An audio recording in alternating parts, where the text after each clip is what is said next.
Hi, I'm Terry Whalin. I'm an acquisitions editor at Morgan James Publishing, and I just finished this great conversation with Kim about publishing.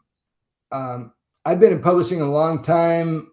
We had a great conversation with a lot of real good details here about different things that you as a writer can take advantage of. So I really hope you'll listen to this show and share it with other people.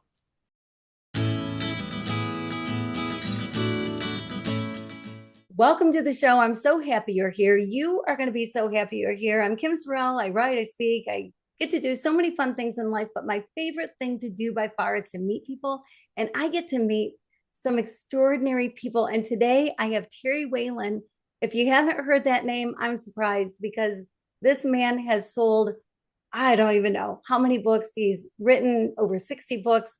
He's like in the top 27 of bloggers. There's millions of blogs.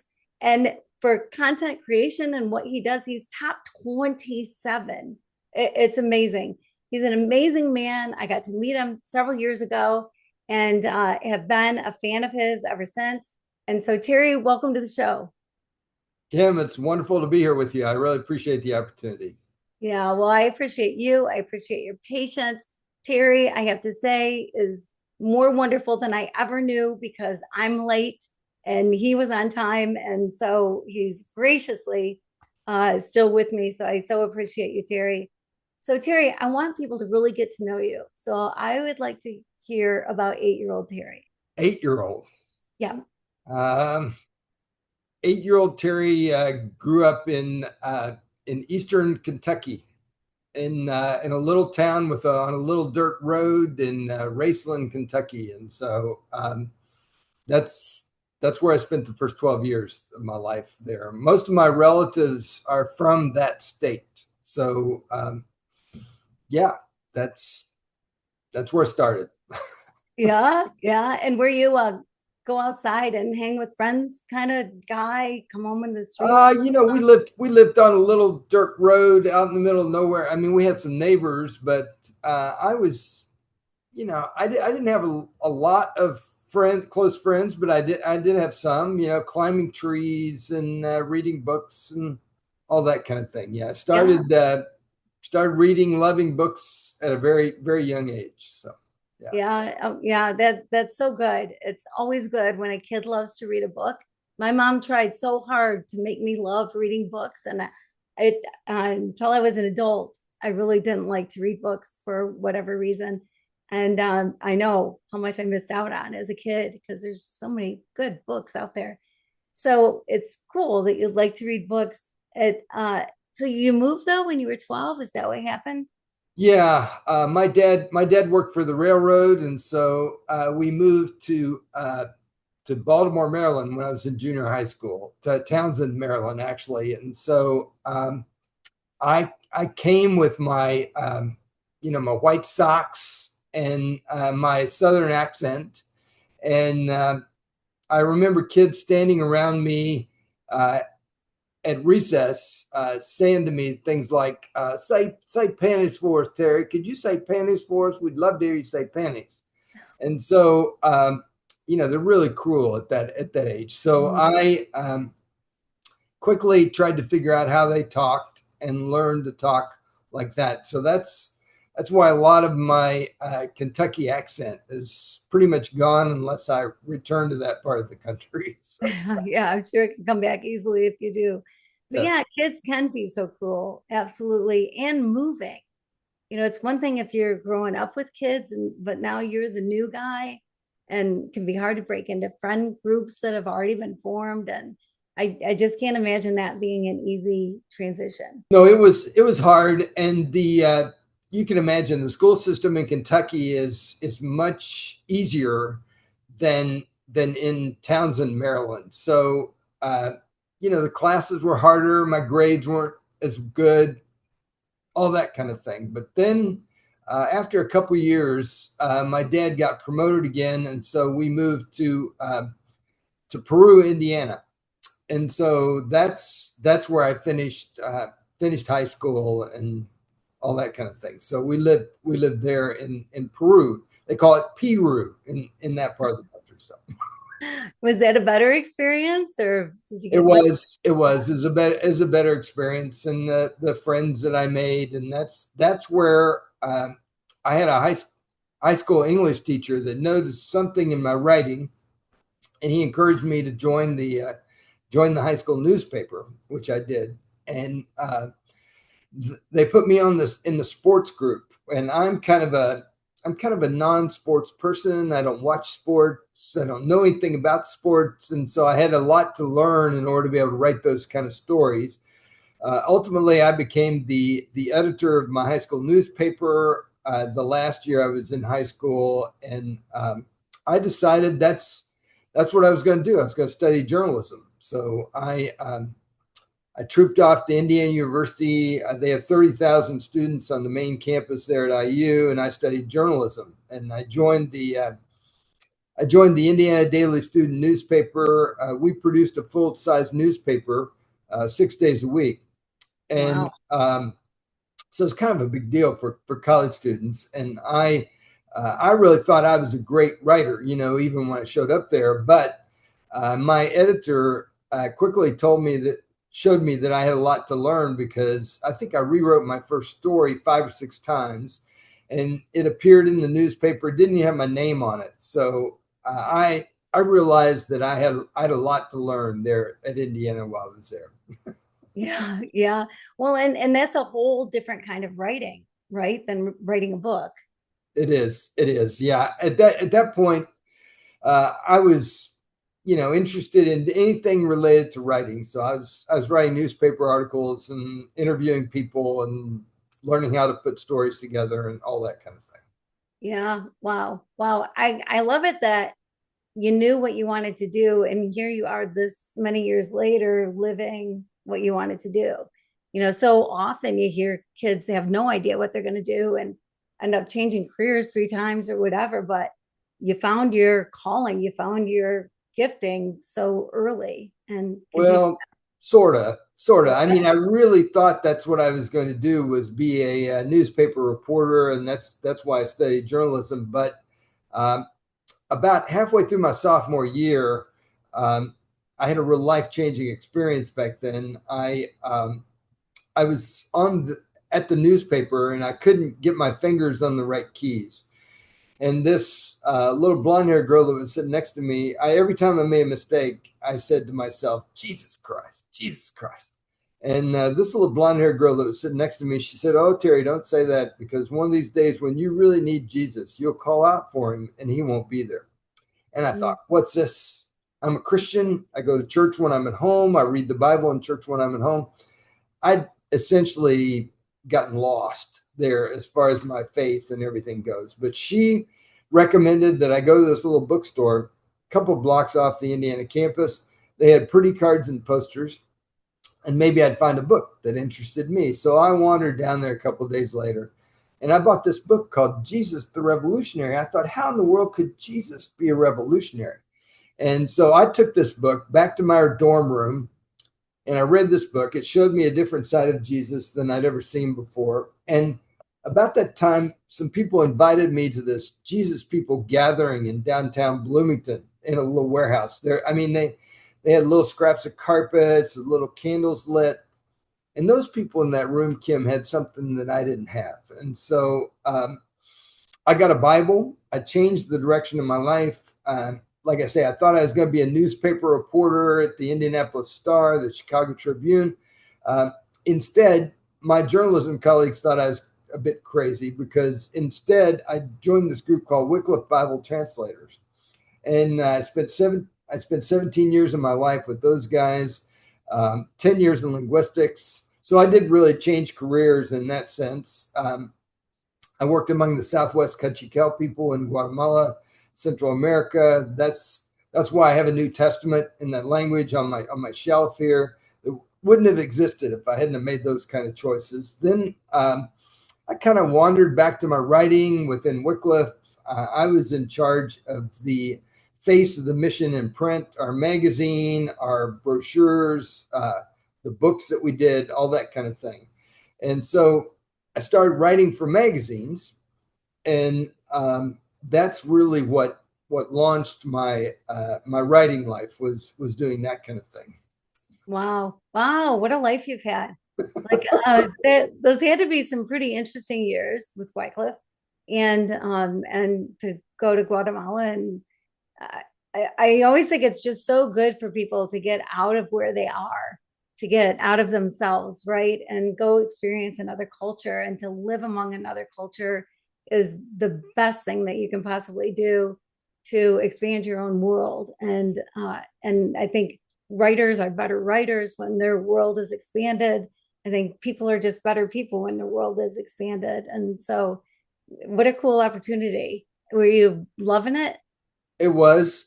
Yeah, I learned a lot. It wasn't there were hard times and good times. You can imagine doing that, but yeah, I learned a tremendous amount from that experience, and a lot of those people are still some of my friends even here years later with what happened. But as a part of that back then with Wycliffe, I was on the board of directors of the Evangelical Press Association, and one of my colleagues on the board was Roger Palms, who at the time was the editor of Decision Magazine with the Billy Graham Evangelistic Association.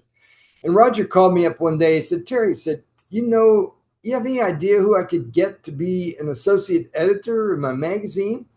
And I said, "Well, how about me?" And so we started talking, and I flew up to the Portland Billy Graham crusade and sort of tried out with Roger during that experience, and then went to Minneapolis where the office was located, interviewed and all that. And Roger offered me the job of associate editor, Decision Magazine. So I left my Wycliffe experience and moved to Eden Prairie, Minnesota, and started working at the Billy Graham Evangelistic Association.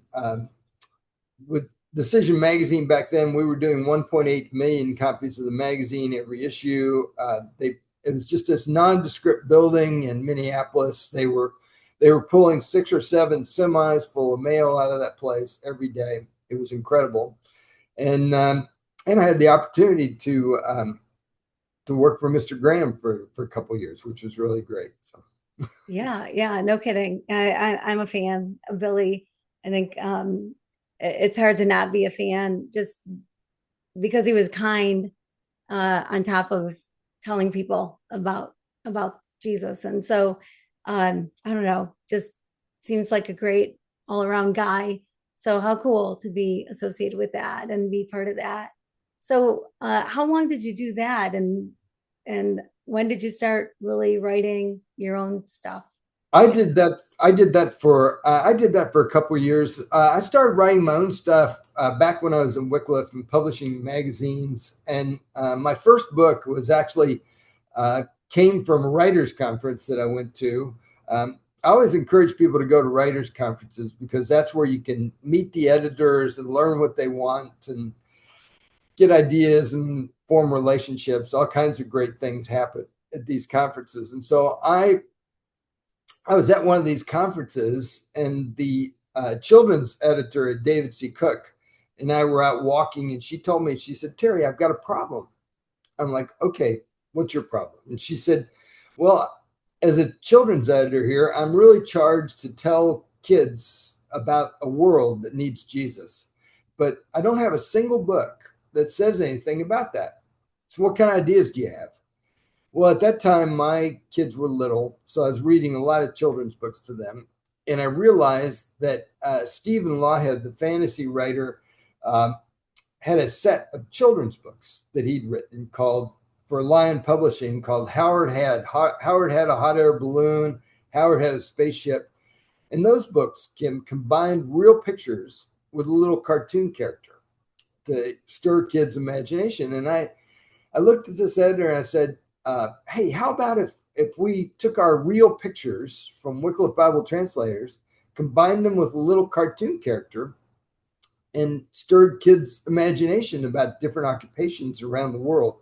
She looked at me and she said, "That's a good idea, Terry. Write that up and send that to me." And so I made a little note and I wrote it up and sent it to her. Now, we had to go back and forth a lot, but that ultimately became my first book, which was published in 1992, a little children's book that I did called When I Grow Up, I Can Go Anywhere for Jesus. And so that's really what launched the book stuff. And so I was starting to do books even when I was with Billy Graham some, and had great opportunities there with the Graham Association to. I covered Franklin Graham's first overseas crusade. I was one of a dozen people with him down in Managua, Nicaragua, doing that, and just great opportunities. But I think it's very telling, in a sense, that I'm not still there because to be honest, my relationship with Roger wasn't all that good, and so one day he called me into the office and gave me a list of 24 things that he didn't like that I was doing, and so I made little notes, and so I worked on all these different things, and so I made a meeting. I made a meeting with the director of human resources, and I said, "Well, what do I do here? I mean, nobody's ever done this before in my life." She said, "Well, you got to go meet with Roger." So I made a meeting with Roger. I went over all the different things that were issues and how I was fixing them. He made copious notes. At the end of the meeting, he looked at me and he said, "Terry, how do you think you're doing?" I'm like, "Roger, I'm the eternal optimist here. I think I'm doing great. But the real question here is, how do you think I'm doing?" Um, he looked at me and he went over every little detail and showed how I wasn't succeeding from his perspective. So those final 30 days that I was there at the association were some of the most hard, painful ones that I went through, because every single thing that I did, Roger redid, and then went to the copier and copied those things. At the end of those 60 days, I packed my stuff into a little box and I was escorted out of the building. I'm sure there's a big, thick file in the Billy Graham Association somewhere about what a screw up Terry Whalin was, because they keep every bit of information that's related to Mr. Graham as a part of his legacy and his heritage and all that kind of thing. But Tom Phillips, who's a friend of mine, was leaving the Billy Graham Association the same day I did. And he looked at me and he said, "Terry," said, "God is freeing you from working for Billy Graham so you can work for the whole body of Christ." And that's really what happened in my life, Kim. I mean, I couldn't really find a job back then. I couldn't figure out what to do. I got divorced, and my job fell apart all in the same year. So the stress points that year were pretty tough. But I couldn't figure out what to do. And one of my friends said, "Well, Terry," he said, "the greatest thing you could do with your life is to move to Colorado Springs and continue to be a father for your kids." And so I had two boys, and so that's what I did. And opened up a little, rented a little 2-bedroom apartment and started writing for all kinds of people. And that's when my writing exploded. And, a lot of the books that I've written came during that period. And just wild opportunities that I've had through the years. So I've tried to seize these different opportunities as they've come my direction. And I think that's one of the things that any of us can do as writers. We have, Darren Hardy, for example, has written about this book called The Entrepreneurial Roller Coaster. It is like that. It goes up, it goes down, it goes up and down. And as writers, we have to figure out how to keep moving forward, no matter which side of the roller coaster you're on at the end of the day. Yeah, so true. Oh my gosh, all of that is so true. Going back to what you said about leaving the organization, the Billy Graham organization, they obviously did you a favor, and you don't necessarily know that at the moment. But to work for somebody who's going to write this list of everything that you did wrong and then pick apart everything that you're doing, man, that is not a happy life. I would imagine that those days from that moment until you left had to be some of the longest days of your life. That is hard, hard, hard. And so they did you a favor, saying goodbye to you, I think, and so other doors could open, and you made your way. And how cool it is that somebody recommended to you, go be by your boys, and you're like, well, yeah, that makes sense. And so you were able to be a much bigger part of their life. And I'm sure that you're so happy that you made that move. And writing is a roller coaster. Darren Hardy, I'm a big fan of Darren too, and he's said a lot of good things over the years. But writing is its own thing. I feel like, there are people that are trying to break into acting, and that's a roller coaster, right? They Right. get a job and then they get nothing for a period of time. And then they get a job and then nothing. And writing can be so much the same way, because not everything you write, people are going to want to publish, except you. Probably everything you write, Terry, people want Oh to. no, no, I have a lot of stuff I've written that's never been published. So yeah, yeah, Yeah. we all have different, we all have to find our way in this process, whatever it is. Mm, Absolutely. yeah, yeah, yeah. So true, so true. And the writing world is so different than what people realize. And there's only so many of you, Terry. There's only so many writers that write books, and articles that are doing it full time, that can make a living at it, and do it full time. Most people that write books cannot, right? Well, I've had to work hard at trying to figure out how to do that. You know, the side hustles, the different things that I do. Writing books for other people was a big, surge in my income to be able to do that. It's all a matter of how you do handle all those details at the end of the day. Yeah, yeah, yeah, for sure, for sure. And yeah, so and then acquisitions editor, and you've worn different hats within the book world throughout the years. Do you have a favorite thing that you've loved to do besides write? Well, I think it's one of the fun things that I get to do as an acquisitions editor is I meet all kinds of people that are in different stages in their writing world. And because I've had this wealth of experience of working with all kinds of authors on their books and different things, um, I can see things sometimes in their books that they don't see in their submissions and help them in that process try to figure out how to maneuver and how to move ahead. When I was at David C. Cook, my first that was my first opportunity to be inside a publishing house. I'd never seen how they make their decisions, how they decide which books to publish and which books to reject, all that kind of stuff.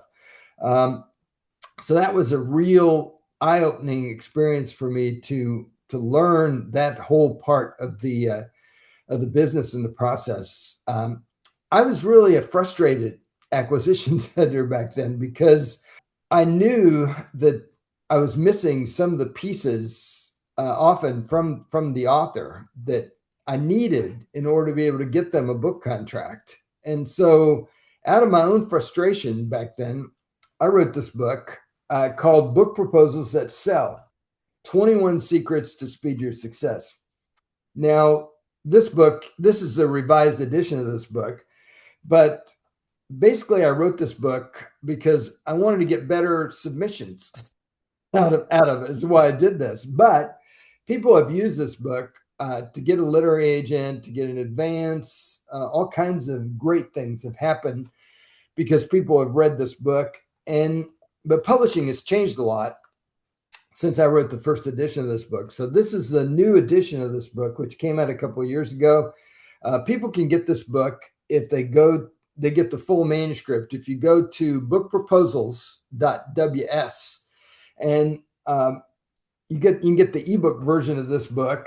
And I want people to do that because at the end of the day, I really want people to deliver to the editor what they really need, and that's one of the keys that a lot of people miss, whether it be in the magazine world or the book world. They just don't send what the editor really needs. I mean, I've been in rooms like at Cook where we had a whole whiteboard full of titles. We were trying to figure out what to title a book. Um, the one person that's not in the room when that happens is the author. And I think that's terrible. It's a terrible deal for you as an author to get some title shoved down your throat just because a room full of book people thought that should be your title. That author should have done better work on the front end. And I tell authors all the time that if you come up with some really good titles and alternative titles, then that title's probably going to stick. That's probably going to be the title of your book. If you just slap something down and send it off, probably not at the end of the day. Yeah, that is an interesting process, actually. I remember one of my books, it ended up, my working title for it was My Year of Living Love, but it was changed to Love Is. And then the subtitle is A Year-Long Experiment of Living Out 1 Corinthians 13 Love. And I loved Love Is. I thought that was great, but the subtitle I felt like was long and didn't entirely really say what it was or say it a way I would have said it. But once they decided that was it, it's like, no, this is what we're going with. They're the publisher, and so this is what we're going with. And I'm like, well, okay, here we are. But so it is interesting because you think your book is in your hands, like you think you've got a lot of power over your book, and once you get a publishing deal, you don't necessarily have as much as you think you do, because you work with an editor, and the editor might have a different way of saying what it is that you want to say, and you like your way, or whatever it is. But working closely with somebody and going back and forth, there's just so much more to it, I think, than people realize. That you don't just hand in your manuscript and there it is, correct the spelling or whatever you have to do, but it's good to go. There's so much more to it. How did you see that process when you were in it as an acquisitions editor, or just at the publisher, or yourself? Well, yeah, when I mean, I've done books that the title got away from me. The published, basically on the traditional side, when you work with these people, no matter who you're publishing with, they feel like they know better than you do. And so they're going to do whatever they're going to do. I mean, I had a book that I wrote for a major publisher. We got a 6-figure advance for it, for example. And, the feedback that I got I sent part of my manuscript to this editor, who was an associate publisher at the time. The feedback I got from him was, here's the exact feedback, Kim. He said, "Looks good, bro. Keep going." That was it. And so I thought, man, I must be around track here. So I wrote the whole book, sent it off to him, didn't hear anything for a long time. And so he would, he changed his voicemail every day. "Hi, this is such and such. It's Monday. Hi, this is such and such. It's Tuesday. Leave a message." I left message after message after message, no feedback. I didn't hear from this guy at all. And finally, I get a long email from him that says, "Terry, I thought this book was going to be about a black pastor speaking straight to white America. And here you've got a book that's mostly biographical. And I'm like 2 weeks away from getting on a plane and going to New York City and showing this book to the publisher." And I thought, man, I am in big trouble. So my co-author didn't really care as long as I got the material written. So I went down and rewrote a couple of these chapters. I sent them off. Didn't hear anything for a long time. Finally, I hear from my agent. They didn't like the book. they're going to cancel the book. Mm. And so I thought, but then my agent said, oh, Terry, but it turns out a Christian publisher, they want the book. And so we went with them, but they only want to pay half of the 6-figure advance that you got. And I'm like, well, okay, a deal is a deal. And so we did the deal with these people.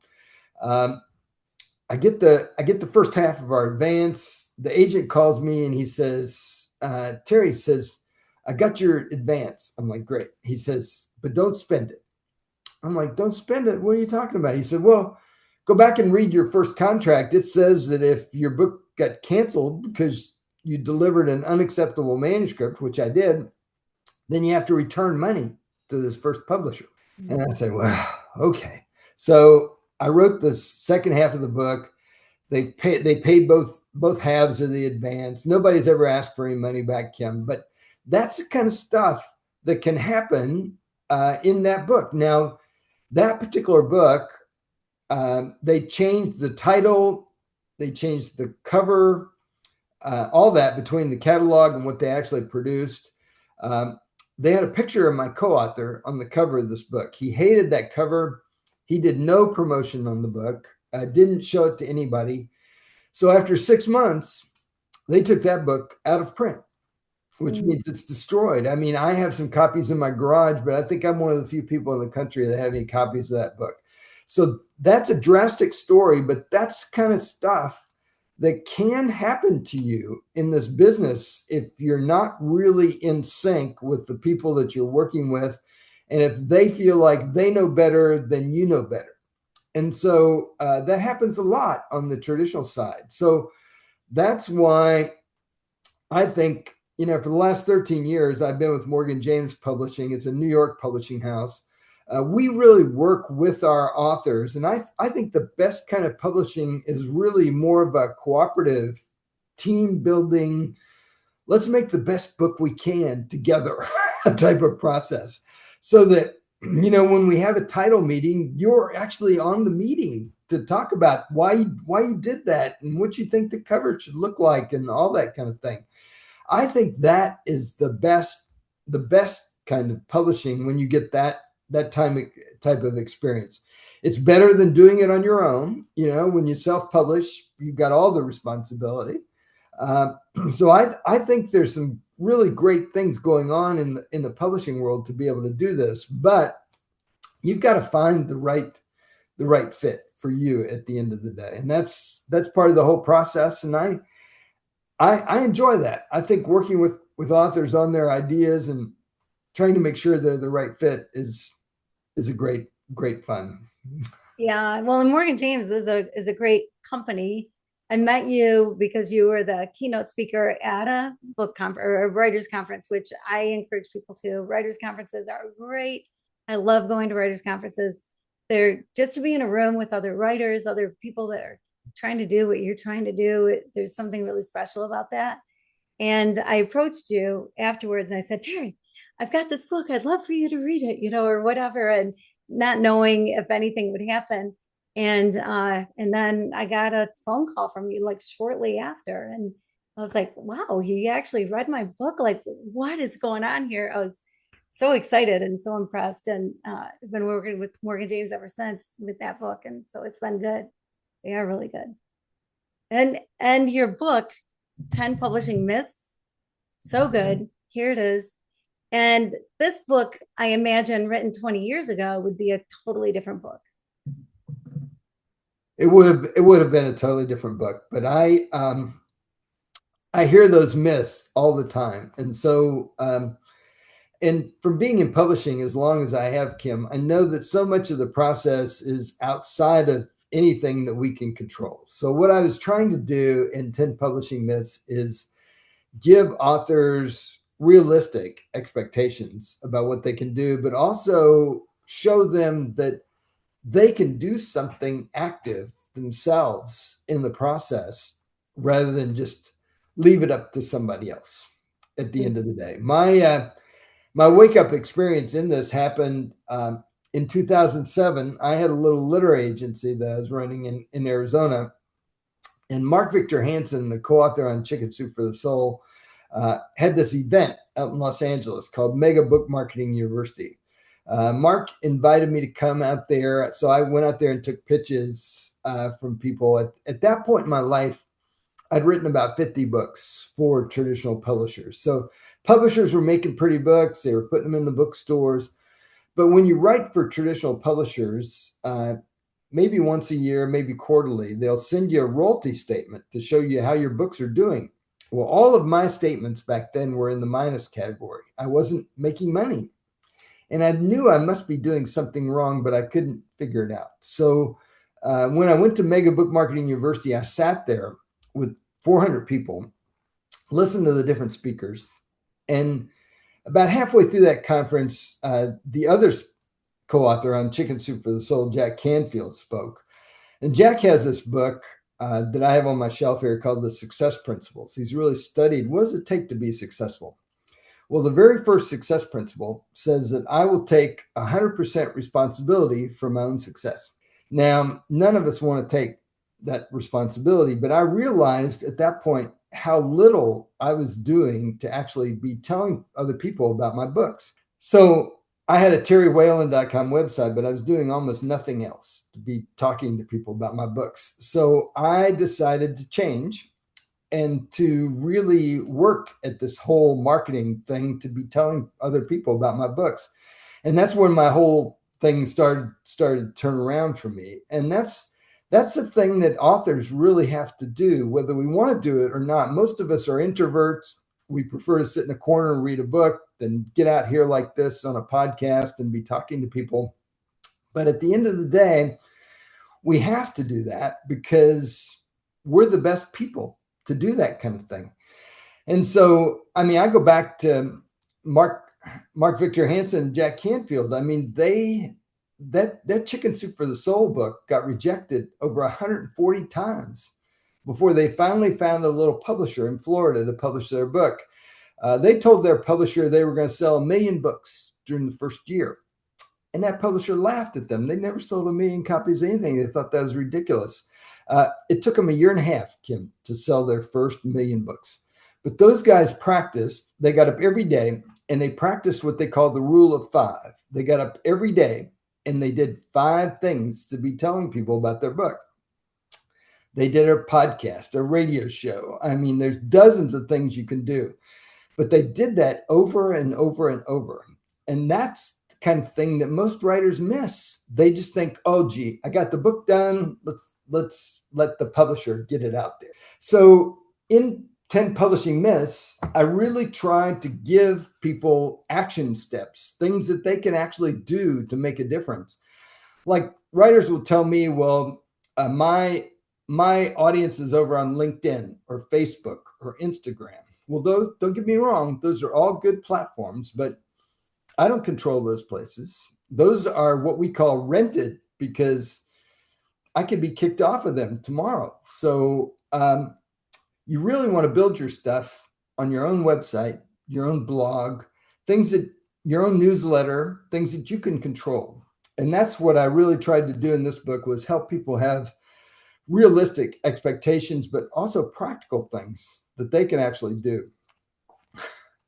Yeah, it's so true. It doesn't matter if you're traditionally published or you're self-published or some sort of hybrid deal.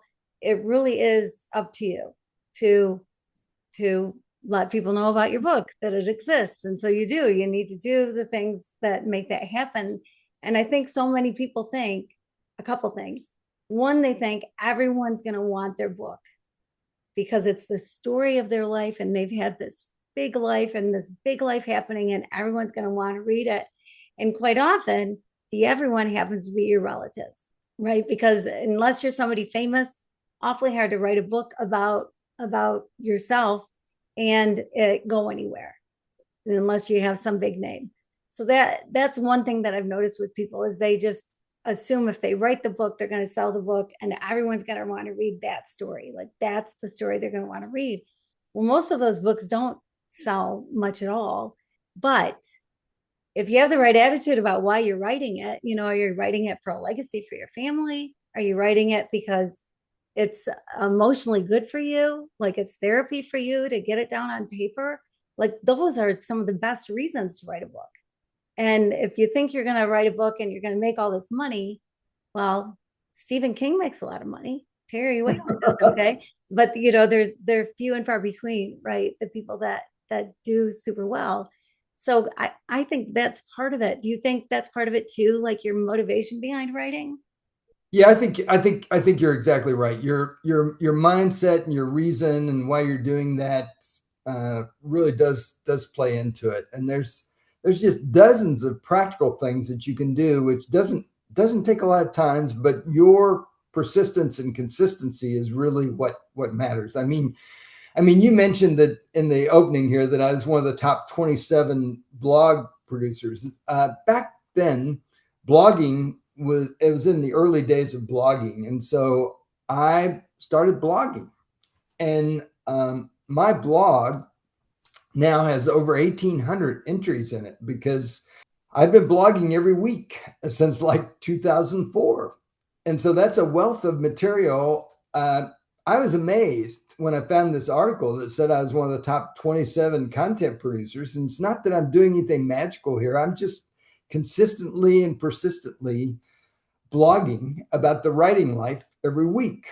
Now I have about 400 people that get my entry on their email on Mondays, but I'm still writing these for them about my experiences and trying to help them in this process. So I think, yeah, you're right. Your attitude, your mindset is really one of the keys to getting it out there. Yeah, yeah. Well, and writing for the reader, right? Like Absolutely. saying what you want to say, but write for the reader. What is it that they need or want or whatever, depending on if it's fiction, nonfiction, whatever you're writing, but writing for the reader, I think is an important thing. And so yes, my gosh, I with my one book that I talked about, Love Is, it was traditionally published, and they had a publicist for a few months, for a period of time. And she was great. And she was getting me all these speaking things and different things. And that was great. But when it ended, it's like, now what? And you write the book and you think that's the hard work, but the hard work really starts after the book is on a shelf. It really is. It really is. And because you are the person with the greatest passion for that particular book, that's what you need to use as your fuel to carry you forward and help you be able to get that book out there. That's why with 10 Publishing Myths, for example, I've set up a website where people can get this book from me for only $10. And it includes the shipping along with over $200 worth of bonuses. So if they go to publishing offer, that's OFFER.com, you can learn about how you can get this book for only $10. And they're not just funky bonuses that I have, Kim, the $200 worth of bonuses. One of the bonuses, for example, I interview a guy who sold thousands of copies of his book, a self-published book, to public libraries. People forget there's over 9,000 public libraries in this country. Those librarians have money to buy books. And how in the world did he do that? He goes through all the details. Which librarian did he call? How did he pitch? What did he do afterwards to pack up these books and send them off with an invoice? How did he do all that? All that is in this audiobook. And so that's a really another way that writers can take action, but it's not simple. I mean, you have to designate the time to do that. You have to get a list, call these people, get them on the phone, pitch your book, follow up, send the book to them, follow up on the invoice, all that kind of work. It's stuff we do every day because we know that that's the only way anything happens in this business is with persistence, consistency, and the follow-up work. And Mm-hmm. I know day in and day out, the reason that I do this work is because As a sophomore in college, I read this little book that changed the direction of my life. And these books change people's lives, but they only change if you get them out there into the market. They don't change sitting in a box somewhere or getting returned or any of that kind of thing. Yeah, yeah, that's so true. That's so true. And yeah, all your books have been to help other people. All the titles I know, everything that you've done, even your blog, your everything, it's how can I help another writer? How can I help other people? And I love that. I love that it's not a self-focused thing, but it's so outwardly focused. And you truly have this passion, this desire to help people. And in this world, with the whole self-publishing and the hybrid and the there are organizations out there charging 20, 30, $40,000 to put your book together. I'm like, holy cow. People are just getting ripped off. And I think that's so sad because you put your blood, sweat, and tears into a book. It's not easy to write a book.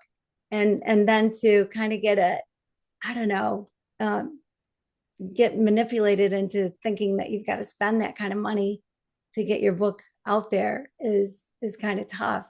So yeah, I'd love your take on that. Well, it is. It is. It's tough. There are scams and everything out there. I really encourage writers before they sign a contract. I mean, once you sign your name on this thing and send them some money, you're really cooked on your relationship you've done there. So before you sign anything, you know, type the name of the publisher into a search engine plus the word complaint and see what comes up. I mean, every publisher has complaints. I mean, we have some complaints at Morgan James, some people that don't like us.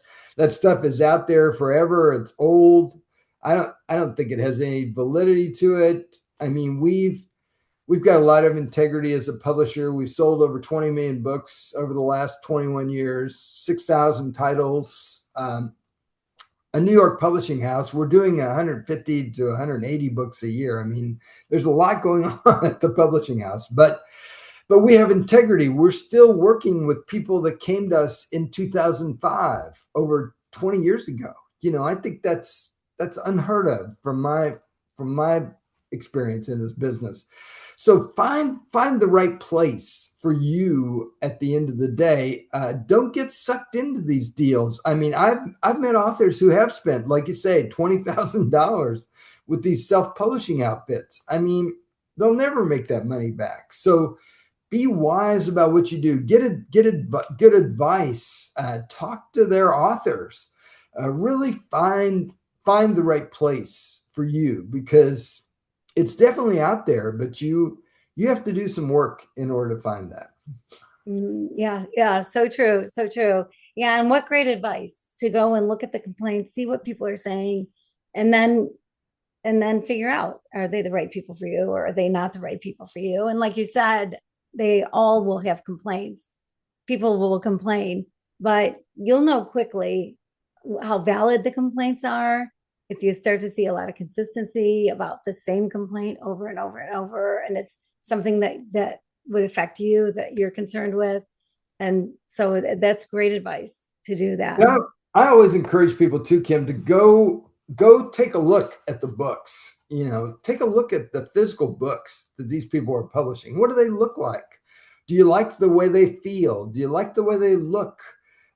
You know, maybe you go to your local Barnes and Nobles and look for them, but maybe you actually order a book from somebody that's really pursuing you. Do you like the way that looks? I'm not real happy with what some of these companies are doing out there. But you have to you have to make that decision yourself, but you have to get all the information together before you make the decision. I mean, I'm sure we're all eager to get our book out there and get it out there into the market. But at the end of the day, if you take a deep breath and take a little time before you make that decision, I think you'll be happier in the long run. Yeah, yeah, absolutely. Yes, great advice. Do your research. Don't just go with somebody because they're there or they're pursuing you, but do your research, make sure it's the right fit for you. And there is a huge difference. There are self-published or even hybrid published books that you can tell the minute you pick it up. You can tell by the way the cover's done. You can tell by the way the formatting is done inside. You're like, yeah, this is self-published. And it doesn't have the stigma that it used to have. Like a lot of books these days are self-published, but you still want it to look professional. You still want it done right and with the right people. So looking at other books that they've done, that's genius. That's so wise to do. Well, it's true. I mean, people say, well, the cover doesn't really count. Well, it does. We make choices by the cover, by the back cover. There's a lot of details in this business that have to line up. I mean, I was listening to a podcast the other day with the guy who's been the children's publisher at Simon and Schuster for years. In his background, this guy was a book buyer at Barnes and Nobles. And he said right on this podcast, how did he make his decisions? He would take a look at the book, feel the cover, read the back cover, and then make a decision. So that's how important that stuff is. So, really put the effort into those things. I mean, I have endorsements in my books, and it's because I work at those. I gather those. My 10 Publishing Myths book, I got Jerry B. Jenkins, who's been on the New York Times list over 21 times, sold over 70 million books. Jerry's been one of my friends for years, but I asked him to write the foreword for this book. I wrote the foreword for him, actually, sent it off to him. Now, Jerry graciously rewrote the foreword in this book so that it sounds like him and it's got a lot of great information in it. But that's the process. We have to really take the bull by the horn as authors to get this stuff. I mean, there's a verse in James that says, you have not because you ask not. So ask the questions, ask for help if you need help. Reach out there and get the right place at the end of the day, because we really do want to help you find and make that right decision at the end of the day. Yeah. So true. It's, yeah, it is just so good and so true, everything that you're saying. And I think really the best place you can go, you mentioned it way early on, but as an author or someone's working on a book or you want to write a book, best place you can go is a writer's conference. That's the best place you can go. You can talk to other writers and find out their experiences. And like you said, you can meet people like you. I met at a writer's conference, and but you can meet different acquisitions people that can give you great advice on, well, hey, maybe if you change this a little bit, because when they're at the writers conference, maybe they're looking for books, but really they are there to give advice. It seems, right? Oh yeah, that's why we go, is to help people have a different perspective on their book and help them have different ideas. For example, last year I was at the Blue Ridge Mountains Christian Writers Conference. I mean, there were 600 people there, and one of the people approached me with their book, and they'd self-published it. But when I looked at the book, I told them, I said, well, look at all these stories you have in this book. You could take these stories and publish those stories in magazines, and you would reach more people with your magazine article than you ever will with your book.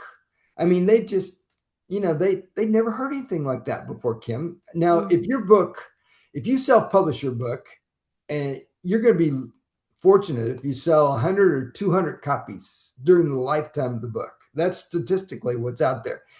If you sell 5,000 copies of your traditional book, that would be a really good number. In the magazine market, it's very easy to reach 100,000, 200,000, 500,000 people with your magazine article.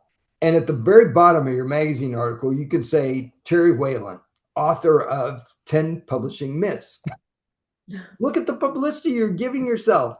All you've done is you've taken a little piece of your book and you send that out to magazines. Now, almost every kind of magazine will take a personal experience story. And all of us have strange personal experiences. So your task as a writer is to make a little notes when you have those experiences, write them up, have a beginning, a middle, an end, have a single point. We call that a takeaway. Read the guidelines, look at the publication, send it off to these people. You have to take those kind of actions on a consistent basis. Like you say, I've been published in more than 50 magazines, and I'm still writing for magazines because I know the power of really what happens when you get your words out there like that. And it just doesn't happen. You have to actively do it for it to happen. Right. Yeah. Yeah. So true. You got to put the work in, like the 5 things a day, like the chicken soup for the soul people did, and with all their sticky notes all over the walls and whatever, and grab 5 of them and do it. And it worked. I mean, they've sold over 600 million books at this point. I'm not sure the number, but I know it's over that. And so it can work. I look at things too, like Anna Green Gables, where back in the day, she's living on an island, uh, Lucy Maud Montgomery, and she's living on this island. So she has to physically send her manuscript out and send it to a New York publisher. The publishers were in New York at the time, most of them. And it has to go by boat and then by train and then by, however it is that it gets there. So it's months and months later, she gets it back and nope, they don't want to print it. And she sent it over and over and over again until she got frustrated with it and put it in a box and put it in the attic, basically. And she ran across it one day and said, well, I'm going to try one more time. I'm going to try one more time. And that's the time that she got the deal. And Anna Green Gables, what would we do? Well, what would we be without Anna Green Gables? I mean, it's such a great series, and all of her other books. But, and Chicken Soup for the Soul. So many people have been benefited by reading Chicken Soup for the Soul. And it's a great gift for other people, and all their different ways that they've done it. And if they would have said no at 139, then you wouldn't have Chicken Soup for the Soul. And so, it's persistence, whether you are trying to get traditionally published or you're going to publish yourself. It's persistence, and it's persistence after. So it's the persistence before to get it done, and the persistence after. That's probably 10 times harder, but it's you have to. You got to be your own advocate. You got to be your own PR firm, basically. You do, and those writers' conferences are great places because you can have conversations with people early in the morning, late at night, whenever it is, that can really make a difference in your life if you take action with those things. I mean, I know as an editor, I go to these conferences, I listen to people's ideas, and I say, that's a great idea. Write that up and send that to me. Well, I go home, Kim, I follow up with these people. I encourage them still to send it to me. I would say 10, 15% of the people that I meet actually follow through and send me their stuff.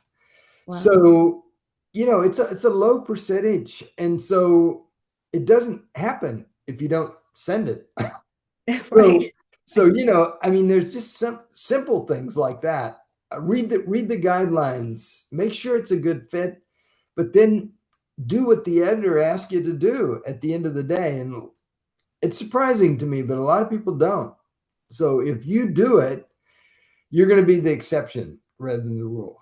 That's so interesting. And anybody out there, if you're ever at a writers conference and somebody like Terry Whalin is there and he says, send your stuff. He's not telling everybody to send their stuff. So if he hears a great idea and thinks that it could be something, he means it. So send it. Why wouldn't you send it? It's I don't think editors are going to everybody just, send it. I mean, you don't want to read through all that stuff. You only want to get the stuff that you're likely interested in. That's right. And I really, we're set up at Morgan James to try to help people and to to really guide them in this process. The other innovative thing that we're doing at Morgan James, Kim, that I really haven't seen people do is here in the last 9 or 10 months, if we do get to send you a book contract, we actually send people a detailed evaluation about their manuscript, things that we liked, things that we think need to be improved. I mean, I've been in publishing a long time. I've never seen anybody send that information, that detailed information to an author. So, I mean, normally you get ghosted, you don't hear from them at all, or you get this wasn't the right fit, a pass letter, or you get a book contract. You don't really get this extra piece that we're sending about things you could improve and things that need fixing. So, and things that we really like. So I think that's another exceptional way that Morgan James is trying to stand out in the marketplace. Yeah, that's huge. That is huge because it doesn't happen. You just get a yes or a no, basically, and have no idea why. So sending it out there again, how are you going to improve it if nobody ever tells you what needs to be improved? So that is a bonus. That is a kind thing to do for sure. So Terry, we're at the end of our time. This has been so great. I could talk to you forever. You're such a great guy, and you're always so generous with your information and willing to share. I love that about authors in general. All the authors I know, everybody's just willing to share. It's we're not competing with each other because people read more than one book, and so it's okay to help each other out with their books, and you lead the way in that. So I appreciate you so much. You've told people a couple of places to go. Where do you want people to go to connect with you? Tell them where to buy the book, whatever you want to say. Well, one of the best places to reach me is my X or my Twitter profile. Even has my personal email address in my profile there, and I do that because I want people to be able to reach me. Terry at terrywhalin.com is just my personal website, my personal email that they can get a hold of me. terrywhalin.com is my website. You can go to my blog on the writing life. I want you to subscribe to my weekly newsletter that I send out. Take a look at these books that I've done and get 10 publishing myths for $10 at publishingoffer.com. Get book proposals that sell at bookproposals.ws. I have a lot of website things out there because I really want people to succeed at the end of the day and to be able to reach me. That's your heart, and it comes through loud and clear. So thank you so much, Terry. Thank you for this. And again, sorry I was late. Thank you so much for your patience and willingness to stick with me. So thank you so much. We were able to pull it off. I'm really glad to do that, Kim. Yeah, me too. Me too. Yeah. So if you know somebody who's a budding writer or a writer and could use this episode, pass it on to them. Help a fellow writer out and pass it on and connect with Terry. Terry is so generous with the information that he shares, and a lot of it isn't going to cost you anything, like the newsletter and the blog and things going back, even things that he's written a long time ago. He's written over 1,800 blogs. The first ones are great. So you got a lot of reading to do, a lot of catching up to do, but pass this episode along to anybody who you think it would be valuable for. And I just want to say thank you for being here. And I pray that until we see each other again, that you keep your heart open and you live your love loud.